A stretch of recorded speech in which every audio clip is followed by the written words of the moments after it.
বেনাপোল স্থলবন্দর দিয়ে রেলপথে পণ্য আমদানিতে বড় ধরনের ধস নেমেছে। 2024-25 অর্থ বছরে রেলপথে পণ্য আমদানি হয়েছে মাত্র 12,000 মেট্রিক টন, যেখানে গত বছর এর পরিমাণ ছিল 41,000 মেট্রিক টন। আমদানি বাণিজ্য কমায় বিপাকে পড়েছেন ব্যবসায়ীরা।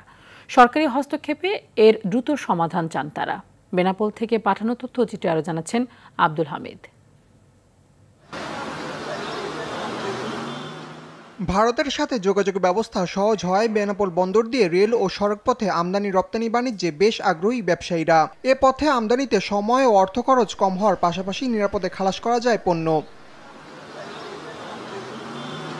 তবে 24-এর 5 আগস্টের পর ভারত থেকে একের পর এক বাণিজ্য নিষেধাজ্ঞায় রেলপথে আমদানি করতে পারছেন না আমদানিকারকরা। দ্রুত সংকট সমাধানের তাগিদ ব্যবসায়ী ও সংশ্লিষ্টদের। যে সমস্ত কন্টেনার সিস্টেম চালু হবে, এই কন্টেনারে মালামাল আমদানি হবে এবং ওই কন্টেনারের আবার রপ্তানি যাতে হয় সেভাবে ব্যবসায়ীরা এবং আমরা সবাই চেষ্টা করছি। মাসে প্রায় 15টা-16টা করে রেল ঢুকছে।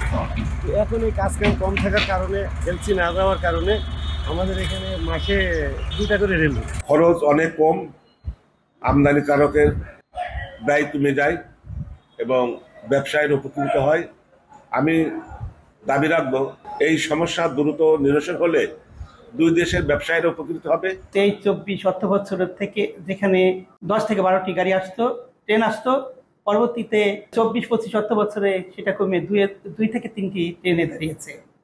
ফলে প্রায় 29,000 মেট্রিক টন মালামাল 23-24 অর্থ বছর থেকে 24-25 বছর অর্থ বছরে কম এসেছে। বেনাপোল রেলওয়ে স্টেশনের তথ্য অনুযায়ী 2023-24 অর্থ বছরের তুলনায় এই অর্থ বছরে আমদানির পরিমাণ কমে দাঁড়িয়েছে 29,000 মেট্রিক টন। এতে 2.5 কোটি টাকা রাজস্ব হারিয়েছে রেলওয়ে কর্তৃপক্ষ। সংকট কাটিয়ে বাণিজ্য পরিস্থিতির উন্নয়নে দুই দেশের সরকারের সহযোগিতা চেয়েছেন ব্যবসায়ীরা। আব্দুল হামিদ, RTV।